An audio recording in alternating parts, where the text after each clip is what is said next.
வணக்கம். என்றும் ஒரு காணொளியின் வாயிலாக உங்கள் அனைவரையும் சந்திக்கிறதுல ரொம்ப சந்தோஷம். இன்று இலங்கையை பொறுத்த வரைக்கும் ஒரு சிறப்பு மிக்க நாள். இலங்கையினுடைய 77வது சுதந்திர தினத்தை நாம் அனைவரும் கொண்டாடி கொண்டிருக்கின்றோம். இன்று இலங்கையின் 77வது சுதந்திர தினம் அனுஷ்டிக்கப்படுகிறது. 1948 பிப்ரவரி மாதம் 4ஆம் திகதி. இதே போன்றதொரு நாளில 132 ஆண்டு கால பிரித்தானியரின் ஆட்சிக்கு முடிவுக்கு கொண்டு வரப்பட்டு சுதந்திர தினம் பிரகடனப்படுத்தப்பட்டிருந்தது. அந்த வகையில அனைவருக்கும் சுதந்திர தின நல்வாழ்த்துக்களை தெரிவித்துக் கொண்டு ஒவ்வொரு வருட சுதந்திர தினத்துக்கும் முப்படைகளின் வீரத்தை காட்டும் நாளாக சுதந்திர தினம் காணப்படுகின்றது. பல் கலாச்சாரம் கொண்ட நாடு என்பதால இலங்கை ஒவ்வொரு கலாச்சாரத்தின் கலைகளும் சிறப்பியல்களையும் நடனம், பாடல், நாடகம் போன்ற வடிவில் வெளிப்படுத்தி கொண்டு வருகின்றார்கள். இதன்படி இலங்கையின் 77வது சுதந்திர தினம் பிரதான நிகழ்வுகள் இன்று கொழும்பு சுதந்திர சதுக்கத்தில் ஜனாதிபதி அனுரகுமார திசாநாயக்கவின் தலைமையில் வெகு விமர்சையாக இன்று கொண்டாடப்படுகின்றது. இந்த சுதந்திர தினத்துல ஒரு சிறப்பம்சமாக காணப்படுகின்றது.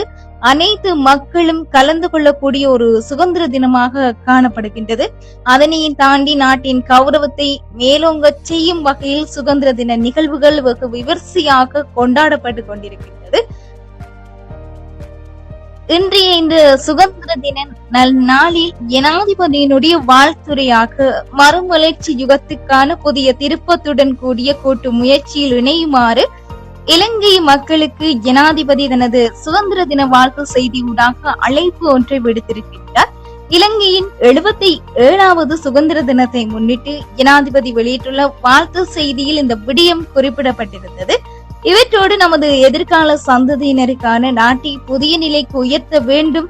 இரத்தம் கண்ணீரால் போராடிய வரலாற்றில் அனைத்து தலைவர்களினதும் தியாகத்தின் எதிர்பார்ப்பு அதுவே ஆகும் என்றும், அதற்கிணங்க நாம் தனித்தனியாகவும் கூட்டாகவும் ஒருங்கிணைந்த சமூக கட்டமைப்பாகவும் சுற்றாடல் மற்றும் ஒழுக்குநெறி ஊடாக அபிவிருத்தி அடைந்து நவீன இலங்கை தேசத்தை கட்டியெழுப்ப வேண்டும் என ஜனாதிபதி அனுரகுமார திசாநாயக்க தெரிவித்திருந்தார்.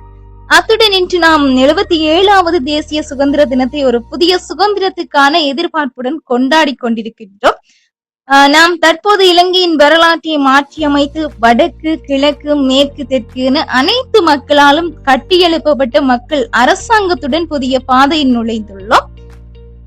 கடந்த நூற்றாண்டில நாம் இழந்த மற்றும் தவறவிட்ட வளமான நாட்டையும் ஒரு அழகான வாழ்க்கையையும் மீண்டும் கட்டியெழுப்புவதற்கான சவாலுடன் நாம் அனைவரும் இப்போது ஒன்றாக்கி போராடுகிறோம் என்றும், நமது எதிர்கால சந்ததியினருக்காக நாட்டை புதிய நிலைக்கு உயர்த்த வேண்டும்.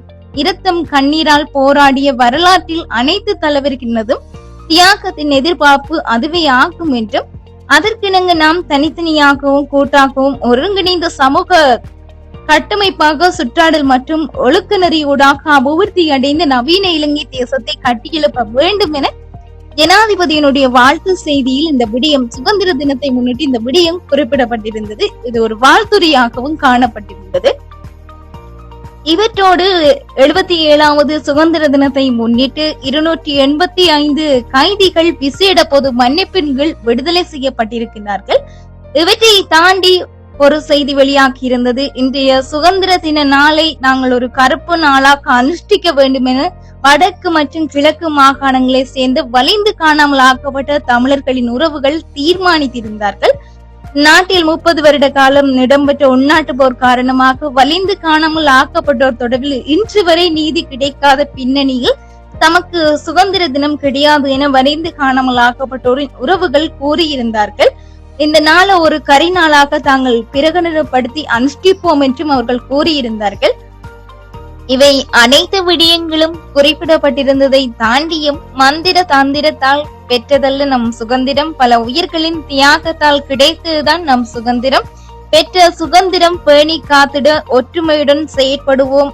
பல பேதம் மறந்த இன்னல் துறந்த மகிழ்ச்சியோடு நாம் வாழ்வோம். இனிய சுதந்திர தின நல்வாழ்த்துக்களை தெரிவித்தோம்.